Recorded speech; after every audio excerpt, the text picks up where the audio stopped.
Bună ziua, dragilor! Bine ați venit în bucătăria mea! Astăzi vă propun să facem împreună cel mai delicios și răcoritor tort cu căpșuni. Este un clasic al reposteriei franceze care se numește fraisier și este compus din blaturi însiropate de pandișpan, o cremă foarte fină de vanilie și foarte multe căpșuni proaspete. Haideți să vedem de ce ingrediente avem nevoie pentru această rețetă. Pentru cremă avem nevoie de 120 de grame de zahăr, 500 de ml de lapte cu 3,5% grăsime, 250 de grame de unt cu 82% grăsime, 4 gălbenușuri de mărime L, o linguriță de extract de vanilie sau 2 pliculețe de zahăr vanilat și 50 de grame de amidon de porumb.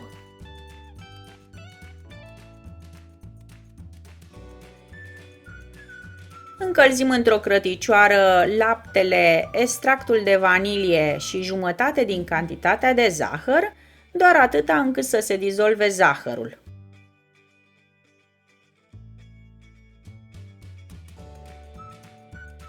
Îl vom da deoparte, înainte să ajungă la punctul de fierbere. Separat vom pune într-un bol gălbenușurile cu zahărul rămas și se mixează până se deschide la culoare, aproximativ 5 minute.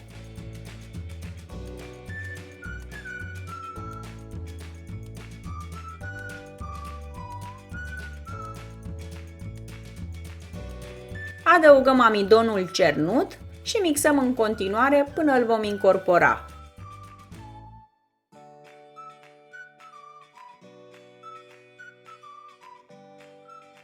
Odată ce este gata, adăugăm laptele pe care l-am încălzit înainte. Îl adăugăm puțin câte puțin și continuăm să mixăm până îl vom incorpora. Acum vom pune amestecul la foc mediu în aceeași crăticioară de dinainte. Amestecăm continuu ca să nu se lipească și să capete un miros de afumat. Când s-a îngroșat suficient, după aproximativ 10-15 minute, vom lua cratița de pe foc și vom pune crema într-un bol. Adăugăm peste cremă jumătate din cantitatea de unt. Cealaltă cantitate de unt o vom da deoparte pentru mai târziu. Amestecăm energic până obținem o cremă omogenă.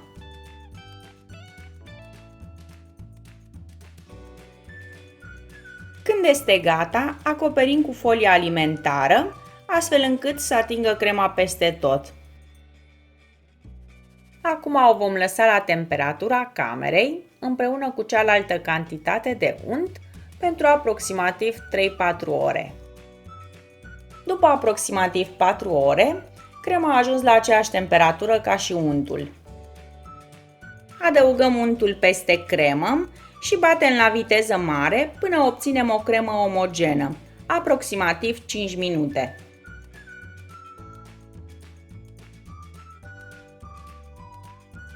Crema este gata, iar acum vom trece la pregătirea blatului. Pentru blatul de pandișpan avem nevoie de 6 ouă de mărime L, 150 de grame de zahăr, 110 grame făină, puțină sare și o linguriță de extract de vanilie.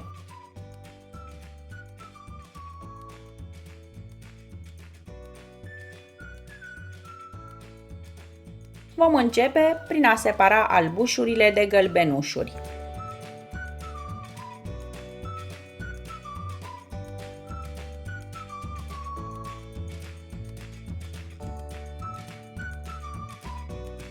Punem gălbenușurile într-un bol încăpător, adăugăm jumătate din cantitatea de zahăr și extractul de vanilie sau 2 pliculețe de zahăr vanilat. Batem la viteză medie pentru aproximativ 4 minute, până când amestecul își va dubla volumul. Separat vom pune într-un bol albușurile de ou cu puțină sare.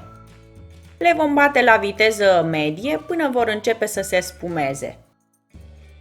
Adăugăm zahărul puțin câte puțin și continuăm să mixăm până obținem o bezea fermă și lucioasă.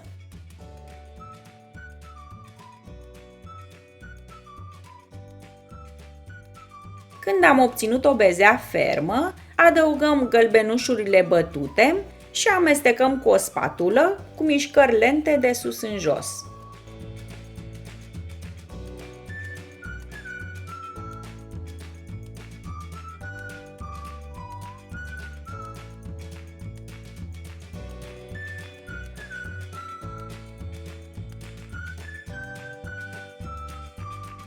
Adăugăm și făina cernută și continuăm să amestecăm în același mod.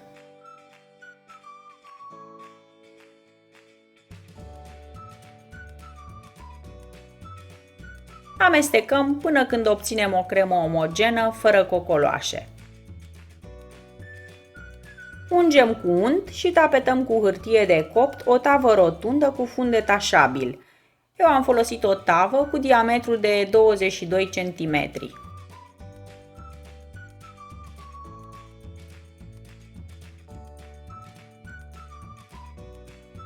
Turnăm compoziția în tavă și o nivelăm cu o spatulă. Coacem pandișpanul la cuptorul preîncălzit la 180 de grade pentru aproximativ 25-30 de minute sau până când va trece testul scobitorii. Scoatem tava de la cuptor și lăsăm blatul încă 10 minute în tavă. Blatul o să se retragă puțin, dar nu trebuie să vă faceți probleme pentru că este normal. Răsturnăm blatul pe un grătar și îndepărtăm hârtia de copt. Vom lăsa blatul să se răcească complet la temperatura camerei.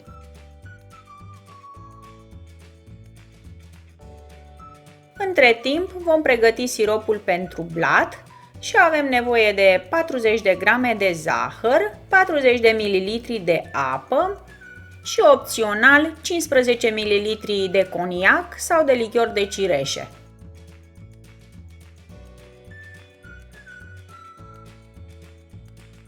Într-o crăticioară punem zahărul, apa și coniacul sau lichiorul de cireșe și lăsăm să fiarbă. După ce s-a dizolvat zahărul, mai lăsăm să fiarbă pentru încă 2-3 minute. Punem siropul la răcit și trecem la următorul pas. Îndreptăm blatul și îl tăiem în două părți egale.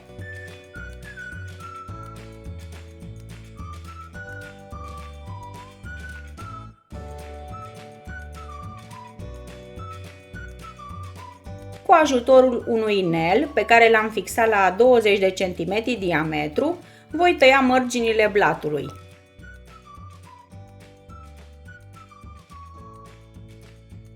Pentru umplutura tortului vom folosi aproximativ 500 de grame de căpșuni.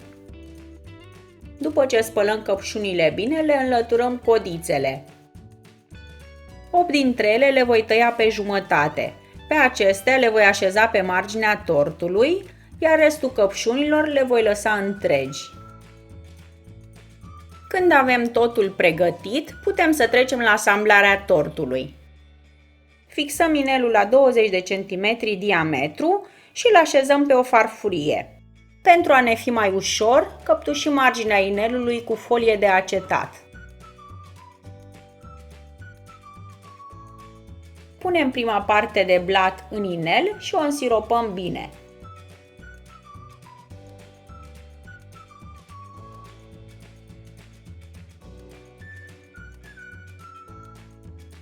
Din cantitatea totală de cremă, voi da deoparte 150 de grame pentru a folosi la decorarea tortului. Restul cremei o voi pune într-un poș pentru a umple tortul mai ușor, dar nu este obligatoriu, o puteți pune și cu o spatulă.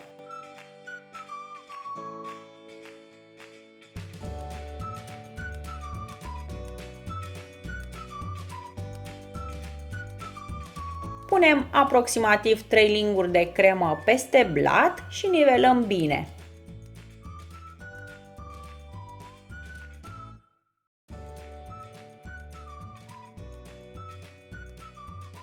Aranjăm jumătățile de căpșuni pe toată circumferința inelului, cu partea tăiată spre exterior.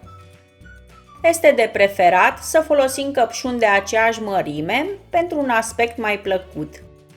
În jumătatea tortului vom așeza căpșunile întregi.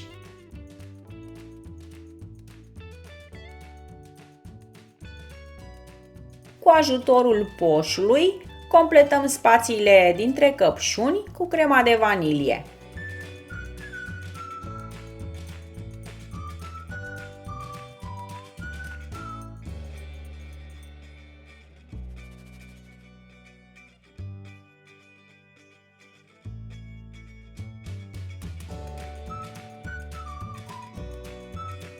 Acoperim căpșunile cu cremă și nivelăm bine cu o spatulă.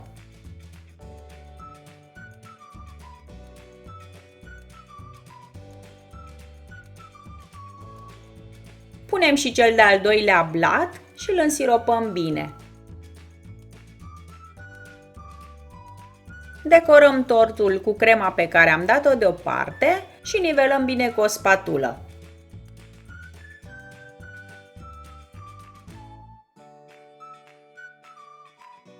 Acoperim forma cu folie alimentară și dăm tortul la rece pentru minim 6 ore, sau cel mai bine este să-l lăsăm peste noapte.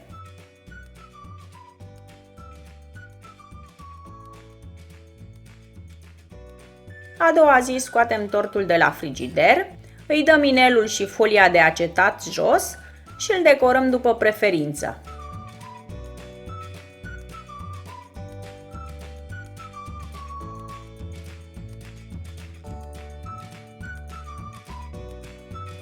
Eu l-am decorat cu căpșuni proaspete, frunze de mentă și ciocolată răzuită. Dragii mei, tortulețul nostru este gata și se poate servi.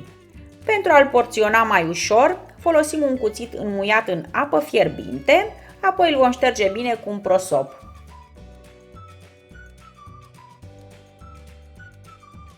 Dacă v-a plăcut rețeta mea, nu uitați să vă abonați la canalul meu Delicatese Eli și să activați clopoțelul pentru a nu pierde niciuna dintre rețetele mele. Vă pup și vă aștept cu drag și la următoarele rețete. La revedere!